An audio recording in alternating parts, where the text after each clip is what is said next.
ये कहानी है 1938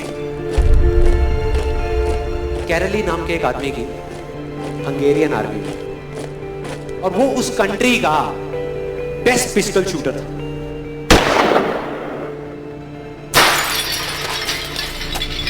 जितनी भी नेशनल चैंपियनशिप्स हुई थी उस कंट्री में, उसको वो जीत चुका था। और सबको ऑलमोस्ट कंफर्म था कि 1940s में जो ओलंपिक्स होने वाले हैं उसमें गोल्ड मेडल केरली को ही मिलेगा। और उसने सालों से ट्रेनिंग करी थी। उसका एक ही सपना था, एक ही फोकस था कि मुझे अपने इस हाथ को दुनिया का बेस्ट शूटिंग हैंड बनाना है, बेस्ट बनाना है, बेस्ट बनाना है। और वो कामयाब हो गया, उसने बना लिया बेस्ट शूटिंग हैंड। सिर्फ 2 साल का फर्क था। 1938 में एक आर्मी का ट्रेनिंग कैंप चल रहा था। क्योंकि वो आर्मी में था तो एक एक्सीडेंट हो गया। उसके उसी हाथ में जिससे उसने गोल्ड मेडल जीतना था, उसमें एक हैंड ग्रेनेड फट गया और वो हाथ चला गया। जो उसका सपना था, जो फोकस था, सब खत्म।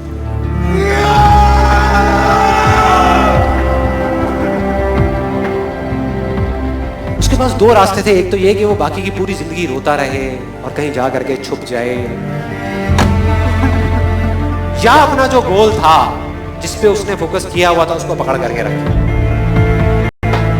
तो उसने फोकस किया उस पे नहीं जो चला गया था, जो उसके पास नहीं था। उसने फोकस किया उस पे जो उसके पास था।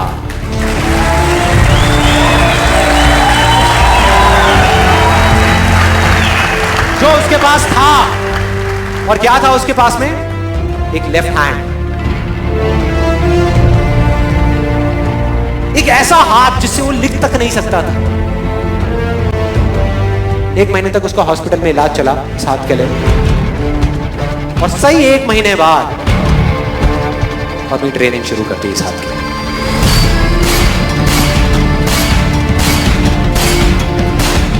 ट्रेनिंग के 1 साल बाद, मतलब कि 1939 में वो वापस आया।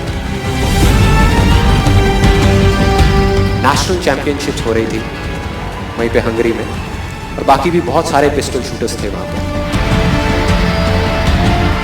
उन्होंने जा करके उसको कांग्रेचुलेट किया, कहा कि यार देखो, ये होता है जज्बा, ये होती है स्पोर्ट्समैन स्पिरिट, कि इतना सब कुछ होने के बाद भी तुम यहां पर आए हो हमको देखने के लिए और हमारा हौसला बढ़ाने के लिए। किसी को नहीं पता था कि वो 1 साल से अपनी ट्रेनिंग कर रहा था लेफ्ट हैंड की, और उसने जवाब दिया, मैं यहां पर तुम्हारा हौसला बढ़ाने नहीं आया, तुम्हारे साथ कॉम्पीट करने आया हूं, तुमसे लड़ने आया हूं, तैयार हो जाओ। और कंपटीशन हुआ। बाकी सब वहां पर जितने भी लोग थे वो कॉम्पीट कर रहे थे अपने बेस्ट हैंड से। ये कॉम्पीट कर रहा था अपने ओनली हैंड से, ओनली हैंड से। कौन जीता? The man with the only hand, Karoly जीत गया। लेकिन वो यहां नहीं रुका। उसका गोल क्लियर था कि मुझे इस हाथ को इस कंट्री का नहीं, इस पूरी दुनिया का बेस्ट शूटिंग हैंड बनाना है। उसने अपना सारा फोकस उठा करके डाला 1940 पे, जब ओलंपिक्स होने वाले थे। लेकिन 1940s के ओलंपिक्स कैंसिल हो गए वर्ल्ड वॉर की वजह से।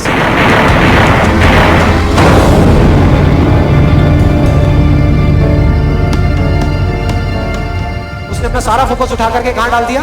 1944 में जो ओलंपिक्स होने वाले थे उसके ऊपर।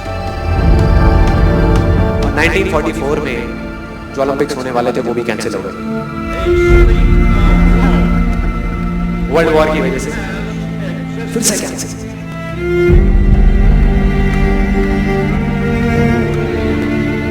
उसने अपना सारा फोकस उठा करके डाल दिया 1948 के ओलंपिक्स में। 1938 में उसकी एज थी 28 साल, 1948 में उसकी एज हो चुकी थी 38 इयर्स। और जो यंगर जो प्लेयर्स आते हैं निकल करके, उनसे कॉम्पीट करना मुश्किल होता चला जाता है। लेकिन मुश्किल नाम का ये वर्ड था ही नहीं उसकी डिक्शनरी में। वो गया, पूरे वर्ल्ड के बेस्ट शूटर्स आए हुए थे जो अपने बेस्ट हैंड से कॉम्पीट कर रहे थे, और ये अपने ओनली हैंड से कॉम्पीट कर रहा था। और कौन जीता? The man with the only hand.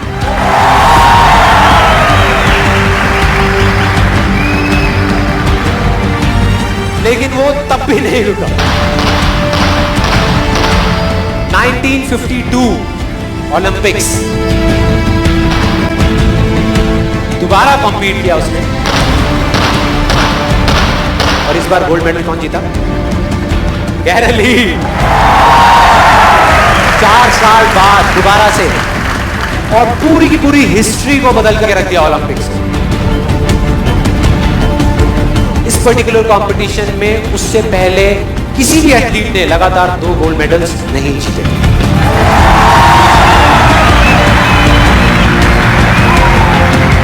अब किसी भी लूजर के पास चले जाओ, उसके पास लिस्ट होगी बहानों की कि मैं इस वजह से फेल हुआ अपनी लाइफ में, इस वजह से मैं कुछ नहीं कर पाया। बहुत लंबी लिस्ट है।